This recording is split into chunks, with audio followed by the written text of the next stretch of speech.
एक समय की बात है, एक लकड़हारा अपनी जीवन की संध्या बेला में पहुंच चुका था।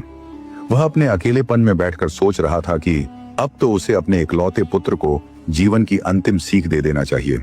एक शाम जब सूरज डूब रहा था और जंगल में सन्नाटा छा रहा था, उसने अपने बेटे को पास बुलाया। उसकी आवाज में गंभीरता थी जब उसने कहा, पुत्र, इस जंगल में नदी के तट पर एक प्राचीन देवदार का वृक्ष है। मेरे जीवन भर में मैंने कभी उस वृक्ष को छुआ तक नहीं। अब जब मैं इस संसार से जाने वाला हूं, तुमसे केवल एक ही विनती है, उस देवदार वृक्ष को कभी मत काटना। चाहे तुम पूरे जंगल के वृक्ष काट डालो, पर उस एक वृक्ष को कुल्हाड़ी का एक भी वार न लगने देना। यह कहकर वह बूढ़ा लकड़हारा शांति से अपनी आंखें मूंद कर सदा के लिए सो गया। समय बीतता गया। एक दिन वह युवक अपने घोड़े पर सवार होकर जंगल की ओर चल पड़ा। लकड़ियां काटते काटते अचानक उसकी नजर उसी विशाल देवदार के वृक्ष पर पड़ी। वह उसे एक तक देखता रहा। मन में विचार आया, इस वृक्ष में ऐसा क्या विशेष है? क्यों पिताजी ने इसके बारे में ऐसी अजीब बात कही थी? उसके मन में जिज्ञासा हुई, आखिर क्यों ना इसे काट कर देखा जाए। वीडियो में आगे बढ़ने से पहले वीडियो को एक लाइक करके अपना प्यार दिखाए। आपके एक लाइक से हमें बहुत मोटिवेशन मिलता है। ये सोचकर उसने अपनी कुल्हाड़ी उठाई और जोरदार वार किया। तभी एक अद्भुत घटना घटी। वह वृक्ष धीरे धीरे अपने स्थान से खिसकने लगा। युवक आश्चर्यचकित रह गया। उसने एक कदम आगे बढ़ाया तो वृक्ष और दूर चला गया। अब तो उसके मन में जिद्द पक्की हो गई। उसने तेजी से वृक्ष की ओर दौड़ लगाई, किंतु वह देवदार का पेड़ भी उससे तेज भागने लगा। लकड़हारा काफी देर तक उसका पीछा करता रहा, लेकिन जब थक गया तो वहीं लौट आया जहां से चला था। अब अंधेरा होने लगा था तो उसने रात जंगल में ही बिताने का फैसला किया। उसने अपने घोड़े को एक पेड़ से बांधा और खुद एक मोटी शाखा पर चढ़ गया और उसी पेड़ पर सो गया। जब सूरज की किरणें उसकी आंखों पर पड़ी तो उसकी नींद खुल गई और वह पेड़ से नीचे उतर गया।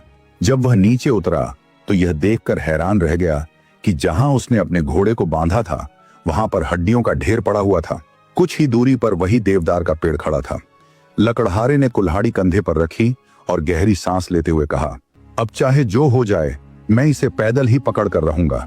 इसके बाद वह फिर से उस भागते हुए देवदार के पेड़ के पीछे दौड़ने लगा। वे दोनों पहाड़ों, घाटियों और मैदानों से गुजरते रहे। धीरे धीरे शाम होने लगी। अंधेरा घिर गया। लकड़हारे ने इस रात भी एक पेड़ की ऊंची शाखा पर बिताई और सुबह होते ही फिर से देवदार के पीछे भागने लगा। तीसरे दिन लकड़हारे के साथ एक और अजीब घटना घटी, जिससे वह देवदार के पेड़ को बिल्कुल भूल गया। अचानक उसके सामने एक बड़ा सा नाग और एक विशाल हाथी आ गया। दोनों आपस में युद्ध कर रहे थे। नाग धीरे धीरे हाथी को निगलने की कोशिश कर रहा था, लेकिन हाथी के लंबे मजबूत दांत उसकी राह में रुकावट बन रहे थे। हाथी नाग के मुंह में फंस चुका था और खुद को बचाने के लिए जोर लगा रहा था। लकड़हारा यह दृश्य देखकर अवाक रह गया। उसकी आंखों को विश्वास नहीं हो रहा था। यह सब क्या हो रहा है? उसका मन अचंभित हो गया। तभी हाथी ने लकड़हारे की ओर देखकर पुकारा, कृपया मेरी सहायता करो, इस सर्प को मार डालो। मैं जीवन भर तुम्हारा आर्णी रहूंगा। बस मेरे ये दांत तोड़ दो, जिससे मैं इस सर्प के चंगुल से मुक्त हो सकूं। वहीं सर्प भी लकड़हारे से निवेदन करने लगा, यदि तुम मेरी सहायता करोगे तो मैं तुम्हें अपार धन संपत्ति दूंगा। लकड़हारा क्षण भर के लिए विचार में पड़ गया, किंतु तत्काल निर्णय लेकर उसने कुल्हाड़ी उठाई और हाथी के दांतों पर प्रहार किया। हाथी के दोनों दांत टूटकर दूर जा गिरा और उसी क्षण सर्प ने उसे संपूर्ण रूप से निगल लिया। तत्पश्चात सर्प ने संतुष्ट भाव से लकड़हारे की ओर देखते हुए कहा, मैं तुम्हें इस सहायता के बदले महान पुरस्कार दूंगा। इसके उपरांत सर्प और लकड़हारा साथ साथ यात्रा करने लगे। वे वार्तालाप करते हुए आगे बढ़ते रहे। कुछ समय पश्चात मार्ग में एक नदी आई। सर्प ने लकड़हारे से कहा, तुम यहीं मेरी प्रतीक्षा करो, मैं इस नदी में स्नान कर तरोताजा हो आऊंगा। यदि इस समय कुछ विचित्र घटित हो तो भयभीत मत होना। यह कहकर सर्प जल में समा गया। सर्प के जल में प्रवेश करते ही प्रचंड वायु चलने लगी। घनघोर अंधकार छा गया। आकाश में बिजली इतनी तेजी से चमकने लगी मानो वह विदीर्ण हो जाएगा। घनघोर बादल परस्पर टकराकर भीषण गर्जना करने लगे। लकड़हारा यह सब देखकर व्याकुल हो उठा, किंतु सर्प के वचनों को स्मरण कर वह वहीं डटा रहा। यह घटनाक्रम तब तक चलता रहा जब तक सर्प जल में स्नान करता रहा। ज्यों ही सर्प नदी से बाहर निकला, प्रचंड वायु शांत हो गई। चारों ओर मौन व्याप्त हो गया। वायु स्थिर हो गई और वातावरण निर्मल हो गया। स्नानोपरांत सर्प ने लकड़हारे से कहा, अब मेरी समस्त थकान दूर हो चुकी है, अब शेष यात्रा सरलता से पूर्ण होगी। दोनों पुण्य आगे की यात्रा पर प्रस्थान कर गए।